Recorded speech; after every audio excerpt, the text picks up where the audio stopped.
ইমাম হুসাইনের মাথা মুবারক কুফার বাজারের মধ্যে প্রদর্শন করলেন। ওই কুফার বাজারের মধ্যে ইবনে জিয়াদ ইমাম হুসাইনের ঠোঁটের মধ্যে দাঁতের মধ্যে লাঠি দিয়ে আঘাত করতে লাগলেন। ওই মুহূর্তে একজন সাহাবী রাসূল সেখানের মধ্যে ছিলেন। উনি বলে, ইবনে জিয়াদ রে, ও ইবনে জিয়াদ, তোমার উপর আল্লাহর লানত। শুনে রাখো, আমি নিজে জীবন দশায় এই দুই চোখে আমি দেখেছি আমার প্যারা নবী, কামলিওয়ালা নবী ইমাম হুসাইনের এই দাঁতের মধ্যে ঠোঁটের মধ্যে হাজারো লক্ষবার চুমু খেয়েছে। জোরে বলুন সুবহানাল্লাহ। আল্লাহর নবী হযরত ইমাম হোসেনকে বলে, আমি হাজরে আসওয়াদে কয়বার চুমু দিয়েছি জানোনি? ও ইয়া রাসূলুল্লাহ, আপনি হাজরে আসওয়াদের মধ্যে একবার চুমু দিয়েছেন। এই জন্য হাজরে আসওয়াদের মধ্যে যদি কেউ চুমু দেয়, হাজরে আসওয়াদ মানুষের গুনাহগুলো শোষণ করে ফেলে। এই কালো পাথর আপনার একটি চুমার বদৌলতে এই কালো পাথরের সম্মান এত বেশি হয়ে গিয়েছে, এই কালো পাথরকে সবাই চুমু খায়। বলে, হোসেন রে, আমি তোমাকে কতবার চুমু খেয়েছি? বলে, ইয়া রাসূলুল্লাহ, ইয়া হাবিবাল্লাহ, আপনি আমাকে কতবার চুমু খেয়েছেন? আমি নিজে তার কোনো সঠিক হিসাব বলতে পারবো না। বলে, হোসেন রে, কাবার হাজরে আসওয়াদকে চুমা দেওয়ার কারণে হাজরে আসওয়াদের যদি এত সম্মান হয়, হাজরে আসওয়াদ যদি কাবার সাথে লেগে যায়, হোসেন রে, আমি তোমাকে এত চুমা দিলাম, তুমি এখন একটু চিন্তা করে দেখো তোমার সম্মান কত, মর্যাদা কত। জোরে বলুন সুবহানাল্লাহ। রাসূল পাক সাল্লাল্লাহু আলাইহি ওয়াসাল্লাম বলেছেন, ওয়ালাউ আন্না রাজুলান সাঈদা বাইনার রুকনি ওয়াল মাকামি, আল্লাহর নবী বলেন, কোন ব্যক্তি যদি কাবা এবং মাকামে ইব্রাহিমের মাঝখানে থাকে এবং ফাসাল্লা ওয়া সামা, সেই জায়গার মধ্যে মাকামে ইব্রাহিম এবং কাবার মধ্যবর্তী স্থানে সেই ব্যক্তি রাতভর কিয়ামুল লাইল করে এবং সারাদিন সে ব্যক্তি রোজা রাখে, রোজা রাখতে রাখতে নামাজ পড়তে পড়তে সে যদি সুম্মা মাতা সেখানে মৃত্যুবরণ করলো, ওয়াহুয়া বিগিদু লি আহলে বাইতি মুহাম্মাদিন সাল্লাল্লাহু তাআলা আলাইহি ওয়াসাল্লাম, কিন্তু তার অন্তরে যদি আল্লাহর নবীর আহলে বাইত রাসূলের জন্য সামান্য পরিমাণ বিদ্বেষ থাকে, তাহলে দাখালান নার, সে ব্যক্তি জাহান্নামে প্রবেশ করবে। চিৎকার করে বলুন নাউজুবিল্লাহ। অনেকে বারবার করে বিভ্রান্তি ছড়ানোর জন্য বলে নবীও মৃত, নবী মরা, হায়াতুন নবী বলা যাবে না, জিন্দা নবী বলা যাবে না। এটা অনেকে বলে কিনা? একটু আওয়াজ করে বলেন, বলে কিনা? কিন্তু আল্লাহ পাক এখানে নবীর ব্যাপারে নয়, নবীর পরে ধাপ হচ্ছে কুরআনুল কারীমের মধ্যে রয়েছে মিনান নাবিয়িনা ওয়াস সিদ্দিকিনা ওয়াস শুহাদা ওয়াস সালিহিন। নবীর পরে হচ্ছে সিদ্দিকের দরজা, সিদ্দিকের প্রায় তৃতীয় নম্বর দরজা হচ্ছে শহীদের দরজা। আল্লাহ পাক বলে, যারা আমার নবীর হুকুম মতো, আমার নবীর তরিকা মতো চলার জন্য, দ্বীন ইসলামকে কায়েম করার জন্য, সুন্নাহ মোতাবেক সমাজ ব্যবস্থা প্রতিষ্ঠা করার জন্য, বাতিলকে মোকাবেলা করার জন্য জীবন দেয় নবীর গোলামিতে, তারাও জিন্দা। যেখানে নবীর আদর্শ মেনে কেউ মৃত্যুবরণ করলে আল্লাহ পাক তাকে জিন্দা বলতেছেন, সেখানে নবী যে জিন্দা, এটা কি আবার নতুন করে বলার কোনো দরকার আছে? আমি যদি আপনাদের এখানে আমার ফাজিল ভাষার সার্টিফিকেট, কামিল ভাষার সার্টিফিকেট শো করি, তাহলে আমি কি আর দাখিল ভাষার সার্টিফিকেট শো করার কোনো প্রয়োজন আছে? যে ব্যক্তি বিসিএস ক্যাডার, তাকে কি আর ইন্টার ভাষার সার্টিফিকেট শো করার কোনো প্রয়োজন আছে? এটা বুঝতে হবে। الصلاة والسلام عليك يا رحمة للعالمين. الحمد لله رب العالمين، والعاقبة للمتقين، والصلاة والسلام على رسوله محمد وآله وأصحابه أجمعين. সকলে আমার সাথে বলুন, আউযু বিল্লাহি মিনাশ শাইতানির রাজীম। বিসমিল্লাহির রহমানির রহিম। ওয়ালা تقولوا لمن يقتل في سبيل الله أموات، بل أحياء ولكن لا تشعرون. إن الله وملائكته يصلون على النبي يا أيها الذين آمنوا صلوا عليه وسلموا تسليما. اللهم صل على مولانا محمد وعلى آل سيدنا দুন্দুল গোড়া কেন্দে বলে আমার কোনো দোষ নেই, ইমাম হুসাইন শহীদ হয় রে কারবালাতে পানি নাই। আল্লাহুম্মা সাল্লি আলা مولانا محمد وعلى آل سيدنا حسن شهيد زهرته حسين شهيد کربلا জৈনুল আবেদিন বন্দী হইল এজিদের জিলখানায়। আল্লাহুম্মা সাল্লি আলা মাওলানা মুহাম্মদ ওয়া আলা আলি সাইয়্যিদিনা।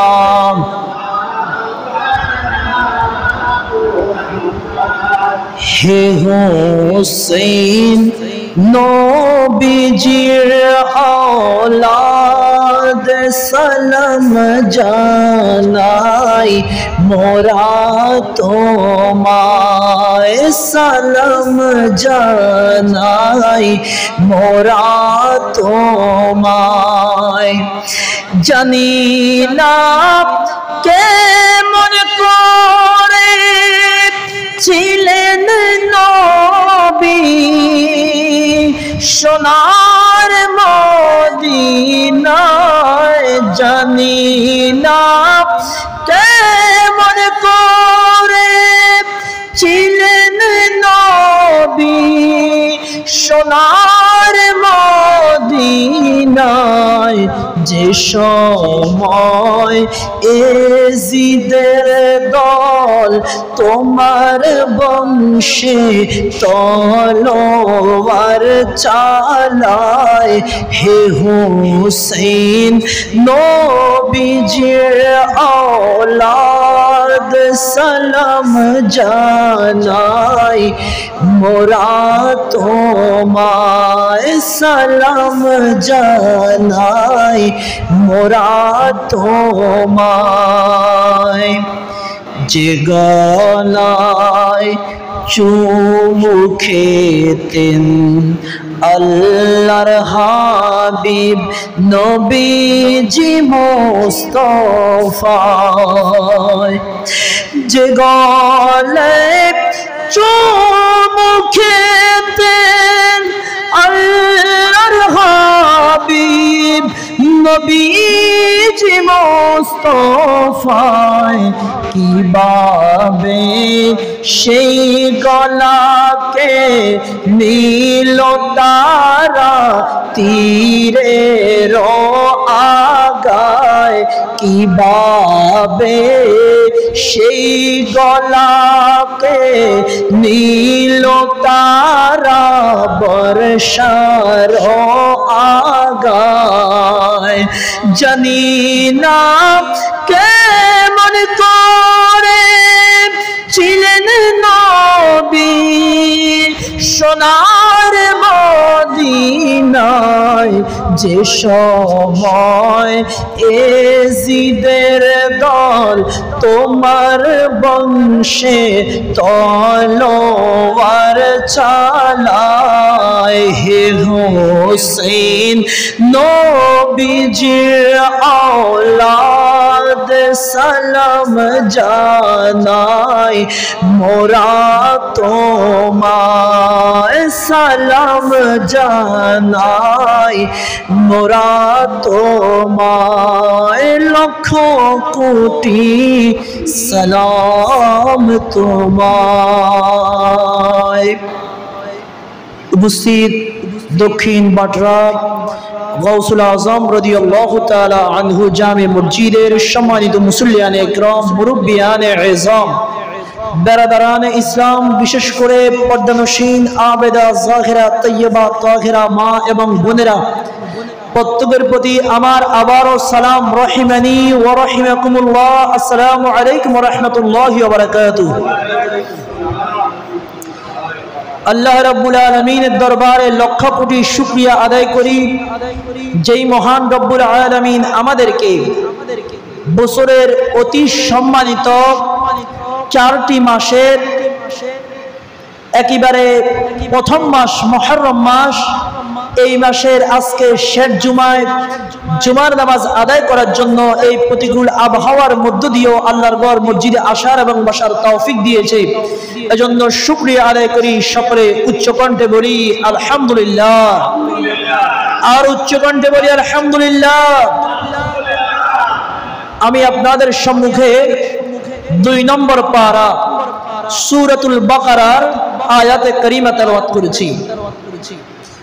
আল্লাহ রাব্বুল আলামিন বলেন বিসমিল্লাহির রহমানির রহিম ওয়ালা তাকুলু লিমান ইউকতালু ফি সাবিলিল্লাহি আমওয়াত بل أحياء ولكن لا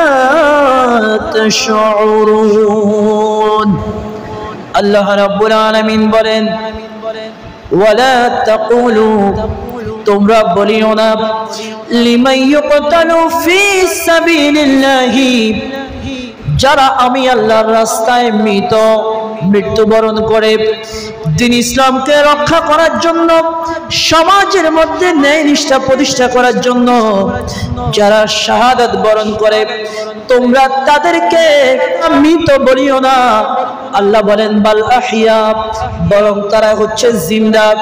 ওয়ালাকিন লা তাশউরুন, এবং তারা যে জিন্দা এটা উপলব্ধি করার ক্ষমতা তোমাদের নাই। জোরে বলুন সুবহানাল্লাহ। যারা শহীদ হয় আল্লাহ পাক নিজেই বলছেন, হাদিস হলে তো সহি বলার সুযোগ থাকে, জয়ীব বলার সুযোগ থাকে, মৌজু বলার সুযোগ থাকে, হাসান বলার সুযোগ থাকে, মুতাওয়াতির বলার সুযোগ থাকে, বিভিন্ন পর্যায়ে নেওয়া যায়। কিন্তু আল্লাহ যখন কালামে পাকে কোনো কথা বলে সেই কথা সামান্য পরিমাণ অস্বীকার করার সুযোগ কারো থাকে না। কারণ কালামে পাক অস্বীকার করলে সে ব্যক্তি আর মুসলমান থাকবে না, সে ব্যক্তি বেঈমান হয়ে যাবে। জোরে বলুন নাউজুবিল্লাহ। এখানে আরেকটি প্রশ্ন আমি একটু ভেঙে দিচ্ছি। অনেকে বারবার করে বিভ্রান্তি চড়ানোর জন্য বলে নবীও মৃত, নবী মরা, হায়াতুন নবী বলা যাবে না, জিন্দা নবী বলা যাবে না। এটা অনেকে বলে কিনা, একটু আওয়াজ করে বলেন, বলে কিনা? কিন্তু আল্লাহ পাক এখানে নবীর ব্যাপারে নয়, নবীর পরের ধাপ হচ্ছে কুরআনুল কারীমের মধ্যে রয়েছে মিনান নাবিয়িনা ওয়াস সিদ্দিকিনা ওয়াশ শুহাদাই ওয়াস সালিহিন। নবীর পরে হচ্ছে সিদ্দিকের দরজা, সিদ্দিকের প্রায় তৃতীয় নম্বর দরজা হচ্ছে শহীদের দরজা। আল্লাহ পাক বলে যারা আমার নবীর হুকুম মতো, আমার নবীর তরিকা মতো চলার জন্য, দ্বীন ইসলামকে কায়েম করার জন্য, সুন্নাহ মোতাবেক সমাজ ব্যবস্থা প্রতিষ্ঠা করার জন্য, বাতিলকে মোকাবেলা করার জন্য জীবন দেয় নবীর গোলামিতে, তারাও জিন্দা। যেখানে নবীর আদর্শ মেনে কেউ মৃত্যুবরণ করলে আল্লাহ পাক তাকে জিন্দা বলতেছেন, সেখানে নবী যে জিন্দা, এটা কি আবার নতুন করে বলার কোনো দরকার আছে? আমি যদি আপনাদের এখানে আমার ফাজিল ভাষার সার্টিফিকেট, কামিল ভাষার সার্টিফিকেট শো করি, তাহলে আমি কি আর দাখিল ভাষার সার্টিফিকেট শো করার কোনো প্রয়োজন আছে? যে ব্যক্তি বিসিএস ক্যাডার, তাকে কি আর ইন্টার ভাষার সার্টিফিকেট শো করার কোনো প্রয়োজন আছে? এটা বুঝতে হবে। তো যা হোক, আমি গত জুমায় আপনাদেরকে পর্যায়ক্রমে বলেছিলাম কারবালার কিছু কথা বলবো। গত জুমায় আমি বলার চেষ্টা করেছি, আজকেও আমি অতি সংক্ষেপে কিছু কথা বলবো। আমরা গত জুমায় আলোচনা করেছিলাম হযরতে মুসলিম রাদিয়াল্লাহু তাআলা আনহু ওনাকে কিভাবে শাহাদাত করা হলো। এবার আসেন ওনার সাথে ওনার যে দুই পুত্র হযরতে ইমাম মুহাম্মদ এবং ইব্রাহিম রাদিয়াল্লাহু তাআলা আনহুমা, ওনাদেরকে কিভাবে শহীদ করা হলো। হযরতে ইমাম মুসলিম বিন আকিল রাদিয়াল্লাহু তাআলা আনহু তিনি যখন ওই তাওয়ার ঘরে তিনি যখন অবস্থান করছেন, তিনি চিন্তা করলেন আমার সন্তানদেরকে যদি আমার সাথে রাখি তাহলে যে কোনো সময় তারা বিপদে পড়তে পারে। ওই তিনাকে যখন ওবায়দুল্লাহ বিন জিয়াদ তার দরবারে তলব করলেন, তিনি ওনার সন্তানদেরকে কাজী শুরাইর কাছে সুপর্দ করলেন, আপনি আমার সন্তানদের দিকে একটু খেয়াল রাখবেন। ওই কাজী শুরা ওনার সন্তানদের প্রতি খেয়াল রাখলেন। ইমাম মুসলিম রাদিয়াল্লাহু তাআলা আনহুর শাহাদাতের পর ইবনে জিয়াদ ঘোষণা করে দিল, কোন ব্যক্তি যদি ইমাম এই মুসলিম বিন আকিলের দুইটি সন্তানকে পেয়ে থাকো, এই দুইটি সন্তানকে যদি আমার কাছে ধরে এনে দিতে পারো তাহলে তোমাদেরকে পুরস্কৃত করা হবে, অনেক মোটা অঙ্কের পুরস্কার তোমাদেরকে দেওয়া হবে। এইভাবে যখন ওই ইবনে জিয়াদ মানুষকে লোভ লাগিয়ে দিল, তখন কাজী শুরাই তিনি চিন্তা করলেন আহলে বাইত রাসূলের দুইজন সদস্য, প্রতিনিধি সদস্য, তারা আমার হেফাজতের মধ্যে রয়েছে, কোন সময় জানি তাদেরকে আবার গ্রেফতার হতে হয়। এর চাইতে ভালো হবে আমি যদি তাদেরকে মদিনায় মুনাওয়ারায় পৌঁছে দিতে পারি। কাজী শুরাই তিনি খবর পেলেন বাবুল ইরাকিন নামক জায়গা থেকে একটি কাফেলা মদিনায় মুনাওয়ারার উদ্দেশ্যে রওনা হবেন। একটি দল মদিনায় মুনাওয়ারার উদ্দেশ্যে রওনা করে যাবেন। উনি ওনার পুত্র আসাদকে বললেন, ও বাবা আসাদ, যাও হযরতে ইমাম মুসলিমের এই দুই সন্তানকে তুমি গিয়ে ওই বাবুল ইরাকিনের মধ্যে পৌঁছে দিয়ে আসো, সেখান থেকে একটি কাফেলা রওনা হবে। ওনার সন্তান আসাদ ওনার কথা রক্ষা করার জন্য ওই দুই সন্তানকে নিয়ে বাবুল ইরাকিনের মধ্যে গেল। কিন্তু যাওয়ার পরে খবর পেল কিছুক্ষণ পূর্বে মাত্র বাবুল ইরাকিন থেকে ওই মদিনার কাফেলা যাত্রা শুরু করেছে। তিনি ওই বাচ্চাদেরকে নিয়ে তাদের পিছু পিছু রওনা করলেন।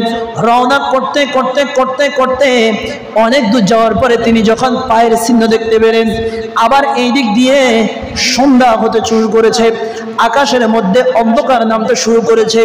উনি যখন পায়ের চাপ দেখতে পেলেন, উনি বললেন, যাও, মনে হয় হয়তো কাছে দাঁড়িয়ে কোনো জায়গার মধ্যে হবে, তোমরা অতি দ্রুত হেঁটে চলে যাও, আমি আবার বাড়িতে ফিরতে হবে।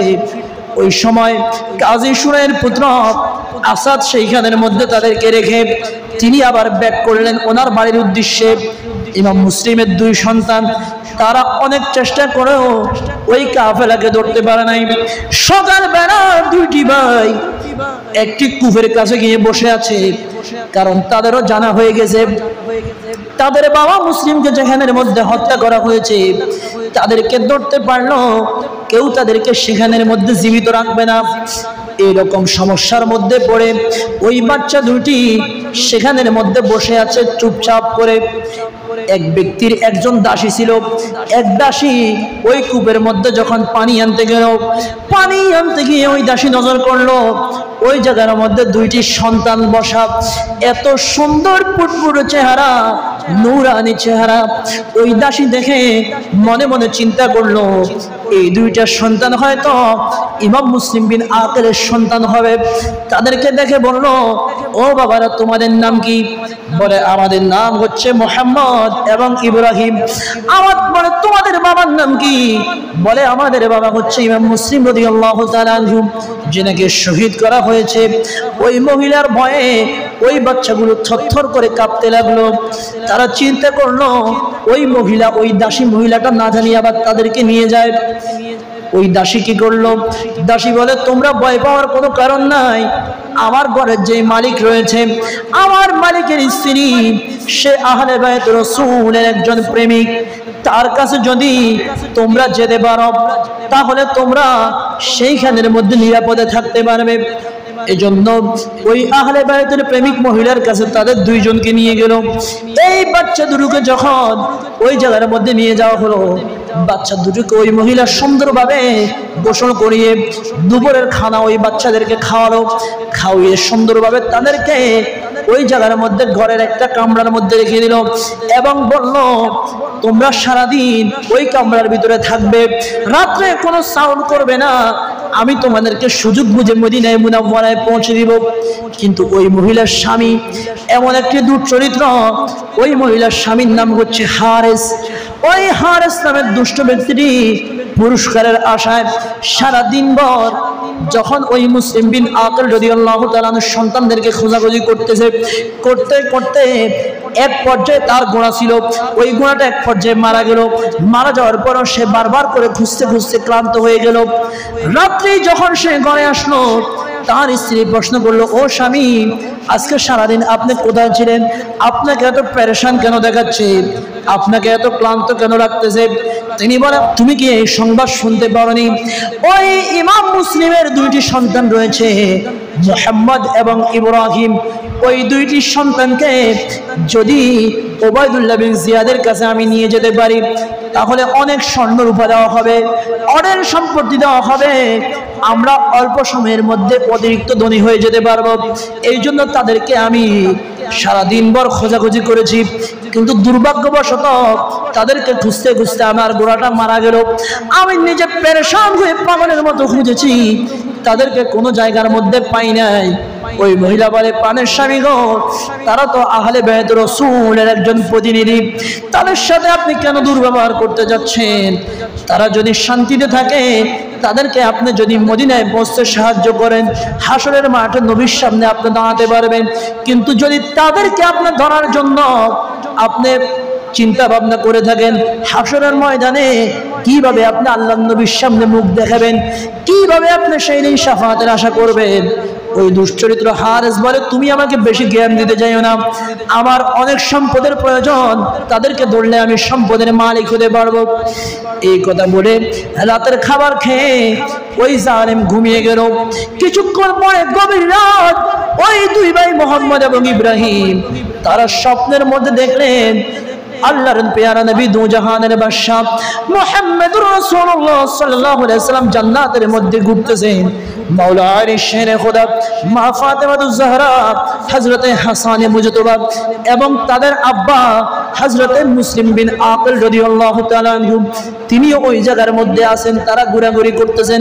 আল্লাহর নবী মুসলিম বিন আকিলকে প্রশ্ন করছেন, ও মুসলিম, তুমি তো চলে এসেছো আমার কাছে, তোমার দুই সন্তানকে জালেমের কাছে কেন বন্দী রেখে এসেছো? তাদেরকে তুমি কেন সাথে নিয়ে আসো নাই? হযরতে মুসলিম বিন আকিল বলে, ইয়া রাসূলুল্লাহ, ইয়া হাবিবাল্লাহ, নবী গো, আমি তাদের পিতা আগে চলে এসেছি, অচিরে আমার সন্তানরাও আমাদের সাথে চলে আসবে। জোরে বলুন সুবহানাল্লাহ। এই স্বপ্ন দেখে ছোট্ট দুই ভাই, ছোট্ট বাচ্চা কান্নাকাটি শুরু করে দিল। বড় ভাই ছোট ভাইকে ধরে কান্নাকাটি করতেছে, ভাই আমি এই স্বপ্ন দেখেছি। দোনো ভাই যখন কান্না করে, হারেস ঘুম থেকে উঠে, হারেস বলতেছে কান্নার আওয়াজ কোন জায়গা থেকে শোনা যায়? হারেসের স্ত্রী বলে মনে হয় পাশের ঘরে কোনো সন্তান কান্না করে। বলে না, এই কান্নার সুর তো সেই কান্নার সুর না, কারণ কার কান্নার সুর কিরকম সেটা পাশের ঘরে থাকলে মা বাবা ছেলে সন্তানের কান্নার সুরও বলতে পারে, কিংবা কাছাকাছি থাকলে কাউকে দেখলে গলার সুর কান্নার সুর মানুষে বুঝতে পারে কিনা? পারে না। এই জন্য ওই হারেস বলে কয় না, এই কান্নার সুর তো আমি আর কখনো শুনি নাই, আজকে মনে হয় একেবারে নতুন এই কান্নার সুর শুনতেছি। তুমি আমার কাছে কি কিছু লুকাচ্ছ? বলে না স্বামী, মনে হয় পাশের ঘরে। কিছুক্ষণ পরে হারেস বলে আমার তো মনে হচ্ছে আমার ঘরের ওই কামরা থেকে কান্নার আওয়াজ আসছে। হারেস গিয়ে দেখে ওই ঘরের দরজা খুলে দেখে ছোট্ট দুইটি বাচ্চা, ফুটফুটে সুন্দর নুরানি চেহারা, নুরানি ঝলক বের হচ্ছে মনে হচ্ছে ওই চেহারা থেকে। হারেস ওই মুহূর্তে শিওর হয়ে গেল এরাই হচ্ছে মুসলিমের সন্তান। স্ত্রীকে বলে তুমি আমার সাথে কেন মিথ্যা কথা বলেছ? ওই সময় হারেস কি করলো?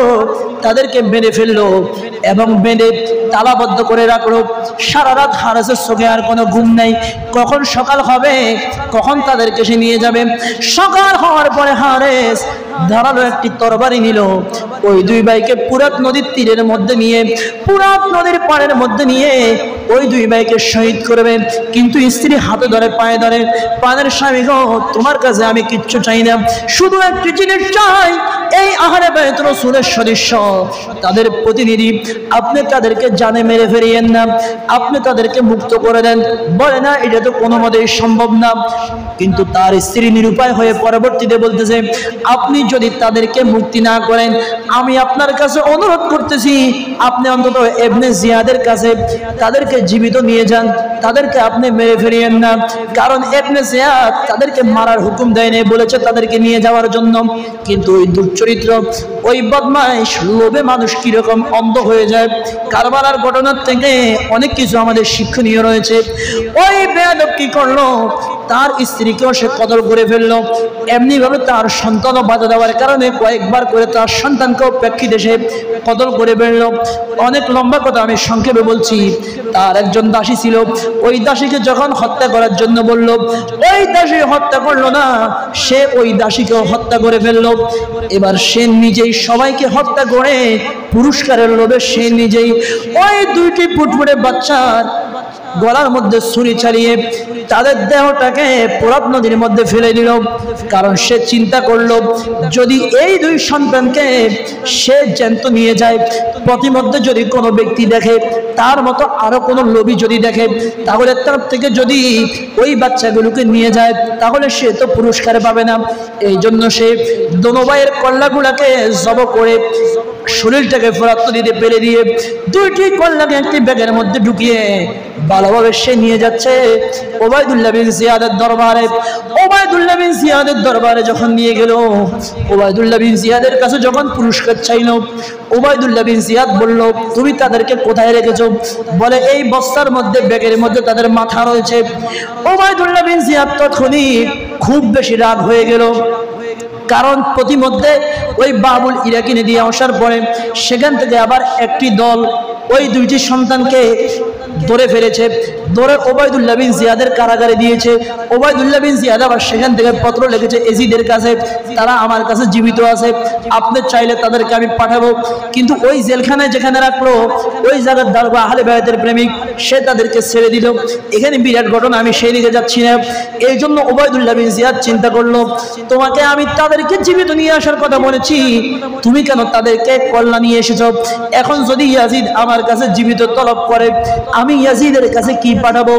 এই কথা বলে ওবায়দুল্লাহ বিন জিয়াদ একজন কর্মচারীকে বলল, এই বেয়াদবের গর্দান তুমি এক্ষুনি উড়িয়ে দাও, কারণ সেই ব্যক্তি আমার নির্দেশ অমান্য করে তাদেরকে হত্যা করে এখানে নিয়ে এসেছে। জোরে বলুন নাউজুবিল্লাহ।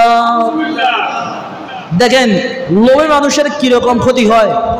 প্রথম কথায় সে লোভের কারণে তার ঘোড়াকে হারালো, তার স্ত্রীকে হারালো, তার সন্তানকে হারালো। এমনি ভাবে হারাতে হারাতে তার দাসীকে হারালো। সর্বশেষ তাদেরকে জব করে সে নিজে অনেক ধন সম্পদের মালিক হতে চেয়েছে, কিন্তু তার লোভের কারণে, অতিরিক্ত লোভের কারণে শেষ পর্যন্ত তার নিজের জীবনটাও তাকে দিতে হলো, এবং আহলে বায়তের চিরশত্রু হিসাবে সে নিজেও তার জায়গাকে জাহান্নাম বানিয়ে নিল। জোরে বলুন না নাউজুবিল্লাহ।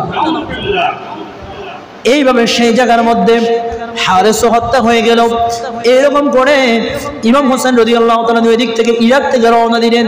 মক্কাতুল মুকাররমা থেকে 82 জন সৈন্য নিয়ে, 82 জনকে নিয়ে তিনি যখন মদিনায় কুফার উদ্দেশ্যে তিনি যখন রওনা হয়ে গেলেন, ইমাম যখন মালুমে সালাবা নামক জায়গার মধ্যে পৌঁছালেন, পৌঁছানোর পরে তিনি হযরতে মুসলিম বিন আকিল রাদিয়াল্লাহু তাআলা এবং হযরতে হানি রাদিয়াল্লাহু তাআলা এই দুই জনের মৃত্যুর সংবাদ ওনার কানের মধ্যে আসলো।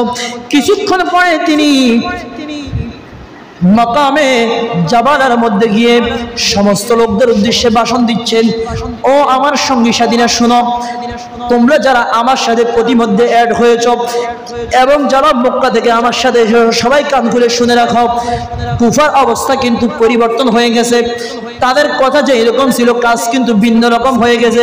সেখানের মধ্যে ইমাম মুসলিমকে এবং হানিকে হত্যা করা হয়েছে, শহীদ করে দেওয়া হয়েছে। এখন তোমাদেরকে আমি এখতিয়ার দিলাম, যদি তোমরা চাও সেখানের মধ্যে আমার সাথে যেতে পারো, আর যদি তোমরা চাও এখনই তোমরা এখান থেকে সরে পড়তে পারো, আমার পক্ষ থেকে তোমাদের উপর কোনো অভিযোগ নাই। এইভাবে ইমাম হোসেন বক্তব্য দিলেন। কিন্তু প্রতিমধ্যে আরো কয়েকজন ওনার সাথে সঙ্গ নিয়েছেন, কুফায় যাবে মেহমানদারির জন্য, ইমাম হোসেনের সাথে সফর সঙ্গী হিসাবে যাবে। কিন্তু এই সংবাদ শুনে প্রতিমধ্যে যারা এসেছিল সবাই চলে গেল। মাত্র 82 জন যারা মক্কা থেকে এসেছে তারা ইমাম হোসেনের সাথে রওনা হলো। যেতে যেতে ইমাম হোসেন 61 হিজরির মুহররম মাসে প্রথমের দিকে তিনি যখন প্রায় কারবালা প্রান্তরের কাছে পৌঁছে গিয়েছেন, ওই সময় ওবায়দুল্লাহ বিন জিয়াদ হুর বিন ইয়াজিদকে 1000 সৈন্য নিয়ে সেখানের মধ্যে পাঠালেন এবং ইমাম হোসেন রাদিয়াল্লাহু তাআলাকে অনুসরণের কথা বললেন। হুর বিন ইয়াজিদ ইমাম হোসেনের কাফেলা ধরে ফেললেন, ওনাদের সাথে যোহরের নামাজ আদায় করলেন, আসরের নামাজ সেখানের মধ্যে আদায় করলেন। এবং এর ফাঁকে 2 মুহররম ওই ওবায়দুল্লাহ বিন জিয়াদ তার আরেকজন বিশ্বস্ত লোক ইবনে সাদকে 4000 সৈন্য নিয়ে ইমাম হোসেনের বিরুদ্ধে পাঠিয়ে দিলেন এবং ইবনে সাদকে ঘোষণা করলেন, ইমাম হোসেনকে তুমি এমন এক জায়গার মধ্যে নিয়ে যাবে যেই জায়গার মধ্যে কোনো পানি পাওয়া যাবে না, এমন একটা জায়গায় ইমাম হোসেনকে বন্দী করবে। ওই সমস্ত ওবায়দুল্লাহ বিন জিয়াদের প্রতিনিধি সাদ সে ইবনে সাদ 4000 সৈন্য নিয়ে 3 মুহররম কারবালার মধ্যে পৌঁছালো। সেখানে ইমাম হোসেনের কাফেলাকে বাধা দিল। ইমাম হোসেন ওনাকে আর সামনে যেতে দিল না। ইমাম হোসেন লোকদের কাছে প্রশ্ন করলো, এই জায়গাটার নাম কি? বলে এই জায়গাটার নাম হচ্ছে কারবালা। ইমাম হোসেন চিন্তা করলেন, এই জায়গায় আমাদের ঘোড়াদেরকে নামাও, এই জায়গা আমাদের বিশ্রাম স্থান, এই জায়গা আমাদের ঘোড়াদের বিশ্রাম স্থান। এবং পরবর্তীতে ইমাম হোসেন তিনি বুঝে ফেললেন এই জায়গায় হবে আমাদের শাহাদাতের স্থান। জোরে বলুন সুবহানাল্লাহ। এবং সেই জায়গার মধ্যে ইবনে জিয়াদের নির্দেশে ইমাম হোসেনকে পানি বন্ধ করে দেওয়া হলো। ইমাম হোসেন ওনার ভাই আব্বাসকে পাঠালেন, হযরতে আব্বাস বিন আলী রাদিয়াল্লাহু তাআলাকে পাঠালেন 20 জন সৈন্য নিয়ে, 30 জন আরোহী নিয়ে পানি আনার জন্য পাঠালেন। ইবনে সাদ সেখানে মাত্র 40 জনের মতো সৈন্য মোতায়েন করেছে, তাদের সাথে যুদ্ধ করে ওনারা পানি নিয়ে আসলেন। এরপর ইমাম হোসেন, অনেক লম্বা কথা, ইমাম হোসেন সেখানে তাদের সাথে রাতে বসলেন, মিটিং করলেন এবং ইবনে সাদকে কয়েকটি প্রস্তাব দিলেন। 2টি মত রয়েছে এই ব্যাপারে। 1 নম্বর মত হচ্ছে ইমাম হোসেন মাত্র একটি প্রস্তাব দিয়েছেন। ওই প্রস্তাবটা ছিল, তুমি এবং আমি সবাইকে রেখে শুধুমাত্র তুমি এবং আমি ইয়াজিদের কাছে যাব এবং ইয়াজিদের কাছে গিয়ে কি সমস্যা, কি করতে হবে না করতে হবে প্রয়োজনে আমরা সমাধান করব। এইভাবে একটা প্রস্তাব দিয়ে দিয়েছেন। দ্বিতীয় আরেকটি মত রয়েছে, তিনটা প্রস্তাব ইমাম হোসেন দিয়েছেন। এক নম্বরে ইমাম হোসেন বলেছেন, আমরা যেই জায়গা থেকে এসেছি আমাদেরকে সেই জায়গায় যেতে দাও। আর নতুবা দ্বিতীয় প্রস্তাব হচ্ছে, আমাদেরকে এমন একটি নির্জন জায়গার মধ্যে নিয়ে যাও, একেবারে সীমান্তবর্তী কোনো জায়গায় নিয়ে যাও, আমরা সেই জায়গার মধ্যে অবস্থান করব। তৃতীয় আরেকটি প্রস্তাব হচ্ছে, এই প্রস্তাবও যদি তোমরা না মানো তাহলে আমাকে ইয়াজিদের কাছে সরাসরি নিয়ে যাও, তুমিও আসো, উবাইদুল্লাহ বিন জিয়াদকেও নাও, সবাইকে নিয়ে এজিদের কাছে আমি যাব এবং এজিদের কাছে গিয়ে আমি ফায়সালা করব, এজিদ কি চায় আর আমি কি চাই, আমরা দেখি আলোচনা করে সমাধান করা যায় কিনা। ইবনে সাদ সে চিন্তা করলো, সমাধান করলে তো ভালোই হয়। ইবনে জিয়াদের কাছে পত্র লিখলো, হুজুর এইভাবে ইমাম হোসেন চাচ্ছে আমাদের সাথে সমঝোতা করতে। ইবনে জিয়াদ চিন্তা করলো, ইমাম হোসেনের একটা প্রস্তাব তো মানা যায়। তিনি চিন্তা করলেন কোন একটা প্রস্তাব মানবেন। তৎক্ষণিক ওই জায়গার মধ্যে ছিল আরেক বড় মারাউন, যে কিনা ইমাম হোসেনের গলার মধ্যে ছুরি চালিয়েছে, শিমর। ওই শিমর বলল, হুজুর আপনার হাতের মধ্যে হোসাইন এসেছে, আপনি যদি তাকে এখন ছেড়ে দেন আর কখনো আপনি তাকে বসে আনতে পারবেন না, আপনি এখনই তাকে হত্যা করেন। জোরে বলুন নাউজুবিল্লাহ। ওই যে এক শয়তান যদি শয়তানি একটু কমে, তার পাশে আরেক শয়তানে বসে আরেকটা কুকুর দিয়ে দেয়, এরকম হয় কিনা? বর্তমান সমাজে এরকম আছে না? কেউ যদি দুশ্মনী একটু কমায়, আরেকজন আছে একজনের সাথে আরেকজনের দ্বন্দ্ব একটু যদি কোনো কারণে কমিয়ে আসে, ওই তৃতীয় পক্ষ গিয়ে সেখানে সামসা বলা হয় আর কি, যেটাকে সেখানে গিয়ে আরেকটু ফিল লাগাই দেয়, খোঁচা মারি দেয়, বলে আরে তুমি তো এত সোজা হয়ে গেছো, এত সরল সোজা বলে মানুষ হয়, ওই বেটা তো তোমার বিরুদ্ধে এই করতেছে সেই করতেছে, আরে তুমি কি বলো, এত দুর্বল হলে কি হয় নাকি? বিভিন্ন উল্টাপাল্টা কুপরামর্শ দিয়ে মানুষকে একজনের বিরুদ্ধে আরেকজনকে লাগাই দেয়, এরকম অনেকে আছে কিনা? তো সীমার কি করলো, সেইভাবে করলো। তো ইবনে জিয়াদ আবার পত্র লিখলো যে তোমাকে ইবনে সাদের কাছে পত্র লিখলো, জিয়াদ যে তোমাকে আমি তো হুসাইনের পক্ষে উকালতি করার জন্য পাঠাই নাই, তোমাকে পাঠাইছি তাদেরকে বন্দী করার জন্য, আমার ইয়াজিদের পক্ষ থেকে তাদের নামে বায়াত নেওয়ার জন্য। যদি বায়াত না নেয় তুমি তাদেরকে সেখানে আটকাও, তাদের বিরুদ্ধে যুদ্ধ করো এবং তাদের মস্তককে আলাদা করে ফেলো, তাদের শরীরের উপর ঘোড়া চালিয়ে দাও। জোরে বলুন নাউজুবিল্লাহ। এবং সেখানের মধ্যে ইবনে জিয়াদ আরো লিখলো, হে সাদ, তুমি যদি এই কাজের মধ্যে তুমি যদি ভয় পাও, তুমি যদি এই কাজ না করতে পারো, তাহলে মনে রাখবে আমি শিমরকে পাঠাচ্ছি, শিমর সেখানে গিয়ে সর্বপ্রথম তোমার পাল্লা আলাদা করে আগে আমার কাছে পাঠাবে। জোরে বলুন না নাউজুবিল্লাহ। এইরকম দুরবস্থা হয়ে গেল। তো যা হোক, আমি কথা শেষ করে দিচ্ছি। ইমাম হোসেন রাদিয়াল্লাহু তাআলা আনহু ওনাকে এইভাবে জব্দ করে তারা শাহাদাত বরণ করালেন 10ই মুহররম। শাহাদাত বরণ করানোর পরে আমি এই কথাটা বলে আর 5 মিনিট আপনার থেকে নিচ্ছি, যদি আপনারা বিরক্ত মনে না করেন। ইমাম হোসেন রাদিয়াল্লাহু তাআলা আনহু ওনাকে সেই জায়গার মধ্যে শহীদ করে দেওয়ার পরে যুদ্ধের ঘোড়ার পায়ের মধ্যে কিন্তু লোহার একটি ইয়া লাগানো থাকে, যাতে পা গুলা ভেঙে না যায়, মস্কে না যায়, পেটে না যায়। এজন্য ওই ঘোড়াগুলো দিয়ে ইমাম হোসেনের শরীর মোবারককে অনেক রক্তাক্ত করা হয়েছে, একেবারে পুরো শরীরকে থেতরিয়ে দেওয়া হয়েছে।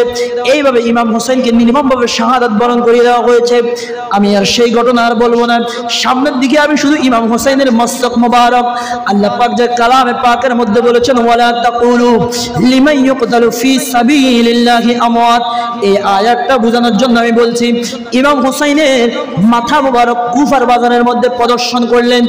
ওই কুফার বাজারের মধ্যে ইবনে জিয়াদ ইমাম হোসেনের ঠোঁটের মধ্যে, দাঁতের মধ্যে লাঠি দিয়ে আঘাত করতে লাগলেন। ওই মুহূর্তে একজন সাহাবী রাসূল সেখানের মধ্যে ছিলেন। উনি বলে, ইবনে জিয়াদ রে, ও ইবনে জিয়াদ, তোমার উপর আল্লাহর লানত। শুনে রাখো, আমি নিজে জীবন দশায় এই 2 চোখে আমি দেখেছি আমার প্যারা নবী, কামলিওয়ালা নবী ইমাম হোসেনের এই দাঁতের মধ্যে, ঠোঁটের মধ্যে হাজারো লক্ষবার চুমু খেয়েছে। জোরে বলুন সুবহানাল্লাহ। কারণ আমার ভাইয়েরা, আরেকটি ছোট্ট কথা বলে ফেলি, আমরা যে হযরত আসওয়াদকে চুমু দিই, আল্লাহর প্রিয় নবী যেদিন বিদায় হবেন, ইমাম হোসেন শুধু সেদিন নবীর কাছে গেল। আমি সেই দিকেও কথা বলবো না, শুধু বোঝানোর জন্য সংক্ষেপে একটা কথা বলি।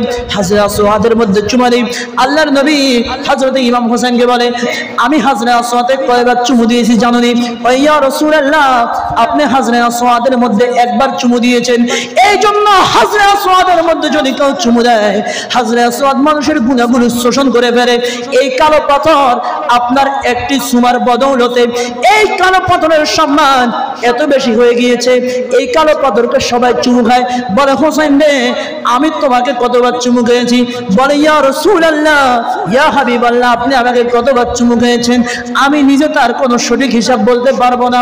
বলে হোসেন রে, কাবার হাজরে আসওয়াদকে চুমা দেওয়ার কারণে হাজরে আসওয়াদের যদি এত সম্মান হয়, হাজরে আসওয়াদ যদি কাবার সাথে লেগে যায়, হোসেন রে আমি তোমাকে এত চুমা দিলাম, তুমি এখন একটু চিন্তা করে দেখো তোমার সম্মান কত, মর্যাদা কত। জোরে বলুন সুবহানাল্লাহ।